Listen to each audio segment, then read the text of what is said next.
اگر کوئی شخص راستے میں چل رہا ہے، راستے میں چلتے ہوئے اس کو کوئی چیز مل جاتی ہے، ہمارا دین ہمیں کس قدر امانت داری کے حوالے سے درس دیتا ہے۔ پہلی تو نصیحت یہ ہے کہ اس چیز کو نہ اٹھائیں۔ آپ راستے سے چل رہے ہیں، راستے میں آپ کو کوئی پیسے مل گئے ہیں، کوئی کسی کی کوئی قیمتی چیز، کوئی سونا مل گیا ہے، کوئی گھڑی، کچھ مل گیا ہے، اس چیز کو نہ اٹھائیں،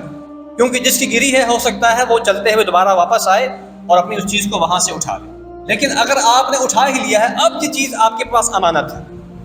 شریعت کی زبان میں اس کو لقطہ کہا جاتا ہے، اور لقطہ کے بارے میں حکم یہ ہے کہ اگر آپ کو کسی کی گری پڑی چیز ملتی ہے اور آپ نے اس کو اٹھا لیا ہے، اب آپ اس بات کے پابند ہیں کہ آپ نے 1 سال تک اس کا اعلان کروانا ہے۔ کتنے عرصے تک؟ تو جس کو پتہ ہے کہ اس درجے تک مجھے امانت داری والا معاملہ کرنا پڑے گا، کیا وہ کسی کی چیز کو اٹھائے گا؟ اللہ معاف فرمائے، ہم تو کسی کی چیز کو ویسے اٹھا کے جیب میں ڈال دیتے ہیں، ویسے اٹھا کے لے جاتے ہیں، پرواہ کوئی نہیں ہے۔ اس گری پڑی چیز کو جو کسی سے گر گئی ہے، اس کے حوالے سے بھی ذمہ داری اتنی بڑی شریعت نے لگا دی۔ اگر آپ نے اٹھا لی ہے تو پھر آپ نے 1 سال تک اس کا اعلان کرنا ہے کہ بھئی مجھے فلاں چیز ملی ہے، اس کی فلاں صفات ہیں، خصوصیات اس کے اندر یہ ہیں، اس رنگ کی چیز ہے، اس کے اندر یہ چیز ہے، جو بھی ہے اس کی نشانیاں بیان کر دیں تاکہ جو بندہ ہے وہ پہچان جائے اور آ کر وہ چیز آ کر آپ سے لے جائے۔ تو پھر بہتر کیا ہے کہ اس چیز کو اٹھائے ہی نہ، ایسا ہی ہے، اس چیز کو چھوڑ دیں۔